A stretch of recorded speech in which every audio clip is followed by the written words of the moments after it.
दोस्तों, अगर आपने गुल्ली गुल्ली और हॉन्टेड विला का पहला पार्ट नहीं देखा है तो पहले जाके उसे देख लें, वरना ये स्टोरी आपके समझ में नहीं आएगी।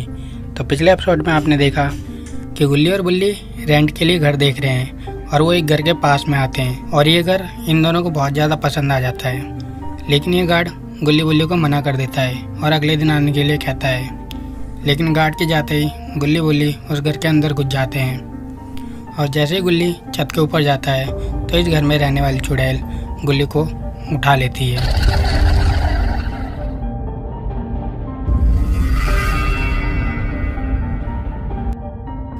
लेकिन बुल्ली को नहीं पता होता है कि गुल्ली कहाँ गया है और जैसे ही बुल्ली छत के ऊपर जाता है तभी उस घर का गार्ड भी वापस आ जाता है और बुल्ली को हड़काने लगता है। और गार्ड भी जब छत के ऊपर जाता है तो बुल्ली और गार्ड को खून की बूंदें टपकने की आवाज़ आती है।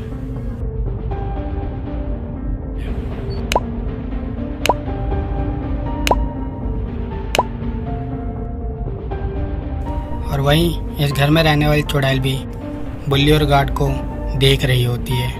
अब आगे देखते हैं। ये सब देख के इस गार्ड को भी लगता है कि अब कुछ ना कुछ गड़बड़ ज़रूर है। फिर वो गार्ड बुल्ली से कहता है कि तुम अब पुलिस के पास फ़ोन कर दो।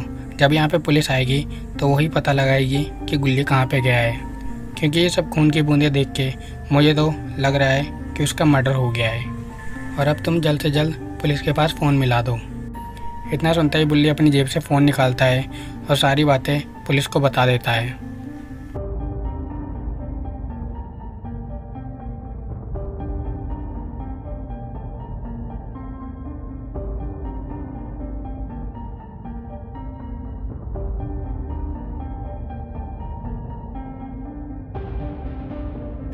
थोड़ी देर बाद ही वहाँ पे पुलिस का हूटर बजाते हुए पुलिस की गाड़ियाँ आ जाती हैं।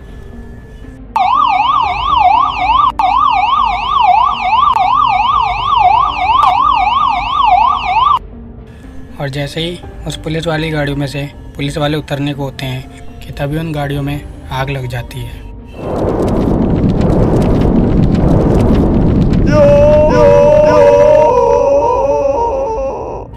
ओह माय गॉड, ये क्या हुआ? इन गाड़ियों में आग लगने की वजह से पुलिस वाले भी इसी आग में जल के मर गए हैं। और ये सारा हादसा देख के बुल्ली और वो गार्ड दोनों घबरा गए हैं। फिर गार्ड बोलता है, ये तो बहुत बुरा हुआ, अब हमें भी यहाँ से जल्दी निकलना होगा। मुझे लग रहा है कि इसी घर में कुछ गड़बड़ है और अगर हम यहाँ से नहीं निकले तो हम दोनों के साथ भी बहुत कुछ बुरा हो सकता है। बुल्ली कहता है, नहीं, मैं इस घर से बिल्कुल बाहर नहीं जाऊँगा। जब तक मैं गुल्ली को नहीं ढूंढ लेता तब तक मैं इस घर से बाहर नहीं निकलूँगा। तुम्हें अगर जाना है तो जाओ, लेकिन मैं नहीं जाऊँगा। फिर गार्ड कहता है, मरो, तुम्हें अगर मरने का शौक़ है तो तुम मरो, लेकिन मुझे नहीं मरना। इतना कह के ही गार्ड आगे बढ़ने लगता है। लेकिन जैसे ही वो आगे बढ़ता है कि तभी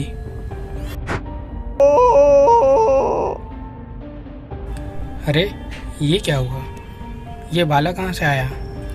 यहाँ तो दूर दूर तक कोई भी नहीं है जिसने ये भाला फेंका हो और इस भाले के लगने से इस गार्ड का भी काम तमाम हो गया है और अब बुल्ली यहाँ पे अकेला फंसा पड़ा है।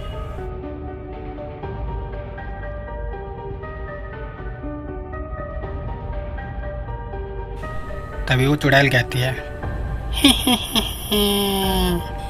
तुम्हें क्या लगा तुम इस घर में आने के बाद वापस यहाँ से जा पाओगे? इस घर में जो भी आता है वो बाहर नहीं जा पाता। ये सिक्योरिटी गार्ड आज तक बाहर बैठा था, आज पहली बार अंदर आया लेकिन बाहर नहीं जा पाया। और ये खून की बूंदें तुम्हारे दोस्त गुल्ली की ही हैं। लेकिन मैं तुम्हें एक मौका देती हूँ कि अगर तुमने तुम्हारे दोस्त गुल्ली को बचा लिया तो मैं तुम्हारे दोस्त गुल्ली और तुम्हें यहाँ से बाहर जाने दूँगी। लेकिन अगर तुमने उसे नहीं बचा पाया तो तुम्हारे दोस्त गुल्ली और तुम्हारा काम यहीं तमाम हो जाएगा और तुम्हारे पास केवल 3 घंटे का समय है। जाओ नीचे वाले कमरे में और तुम्हारे दोस्त गुल्ली एक तस्वीर के अंदर बंद है। अगर 3 घंटे के अंदर तुमने उसे उस तस्वीर से बाहर निकाल लिया तो तुम दोनों आज़ाद हो, और अगर तुमने उसे नहीं बचा पाया तो तुम दोनों का काम तमाम। हे। लेकिन बुल्ली को नहीं पता चल पाया है कि ये कौन बोल रहा है, क्योंकि बुल्ली ने अभी तक उस चुड़ैल को नहीं देखा है। लेकिन उसे ये सारा काम करना पड़ेगा क्योंकि उसे गुल्ली की जान बचानी है। फिर वो तुरंत नीचे वाले कमरे में जाता है। और जैसे वो नीचे वाले कमरे में आता है तो वो देखता है यहाँ पे 2 तस्वीर टंगी है, एक किसी बूढ़े आदमी की और एक गुल्ली की, और अंदर कुछ सामान पड़ा है। लेकिन थोड़ी देर पहले यहाँ पे कोई भी सामान नहीं था। और अब बुल्ली सोचने लगता है कि गुल्ली को किस तरह से बाहर निकाला जाए। लेकिन बुल्ली और इस चुड़ैल की बातें कोई बाहर खड़ा होकर सुन रहा था, और ये कोई और नहीं, इस चुड़ैल की बड़ी बहन थी। बहुत समय पहले जब ये चुड़ैल काला जादू सीख रही थी, तब इसकी इस बड़ी बहन को इसके काले जादू सीखने के बारे में पता चल गया था, और इसकी बड़ी बहन ने इसे मना किया। लेकिन इस चुड़ैल ने अपनी बड़ी बहन को मार मार के हमेशा के लिए भगा दिया और उस पूरे घर को हॉन्टेड घर बना दिया। और अब जो कोई भी इस हॉन्टेड विला में आता है वो हमेशा के लिए गायब हो जाता है, और ये चुड़ैल उसकी बलि चढ़ा देती है और अपनी शक्तियों को बढ़ा लेती है। फिर इस चुड़ैल की ये बड़ी बहन चुपके से घर के अंदर जाने की कोशिश करती है, ताकि इस चुड़ैल को बिल्कुल ही पता न चल पाए, क्योंकि अगर इस चुड़ैल ने देख लिया तो ये चुड़ैल फिर से अपनी बड़ी बहन को बहुत सारी तकलीफ़ें देगी और इसे फिर से बहुत बुरी तरह से मार के भगा देगी।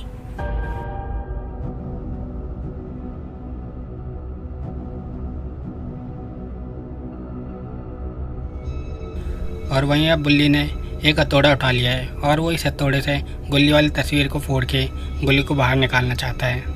और जैसे वो इस हथौड़े से हमला करने को होता है, तभी इस चुड़ैल की बड़ी बहन बुल्ली को हमला करने से रोक लेती है। ठहरो, इस बड़े हथौड़े का इस्तेमाल मत करो, उस छोटे हथौड़े से तोड़ो, और गुल्ली की तस्वीर नहीं, इस बूढ़े आदमी की तस्वीर को तोड़ो। अगर तुमने गुल्ली की तस्वीर तोड़ दी तो ये बूढ़ा शैतानी आदमी ये आज़ाद हो जाएगा, और फिर हम सबका काम तमाम हो जाएगा, और वो चुड़ैल और भी ज़्यादा शक्तिशाली हो जाएगी। रुको, मैं वो छोटा हथौड़ा ला के देती हूँ। इतना कह के उस चुड़ैल की बड़ी बहन छोटा हथौड़ा लेने के लिए आगे बढ़ने लगती है। लेकिन बुल्ली सोचता है कि उस छोटे हथौड़े से तो बहुत देर में ही तस्वीर टूटेगी, क्यों ना इस बड़े हथौड़े से एक ही बार में इस तस्वीर को तोड़ के गुल्ली को आज़ाद कर लूँ। और वो अपने बड़े हथौड़े से फिर उस तस्वीर पर हमला करने लगता है कि तभी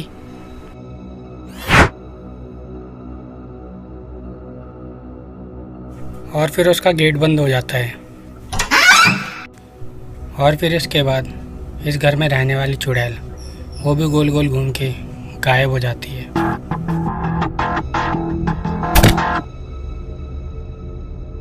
तो क्या दोस्तों, जिस तरह से इस सिक्योरिटी गार्ड का काम तमाम हुआ है, क्या उसी तरह से अब बुल्ली का भी काम तमाम होने वाला है, या फिर बुल्ली और गुल्ली दोनों इस हॉन्टेड विला से सही सलामत बाहर जा पाएंगे? ये सब देखेंगे हम अगले पार्ट में। ये वाला पार्ट आपको अच्छा लगा हो तो वीडियो को लाइक शेयर कर देना और प्यारा सा कमेंट भी कर देना। अब जल्दी मिलते हैं अगले पार्ट में, तब तक के लिए बाय बाय।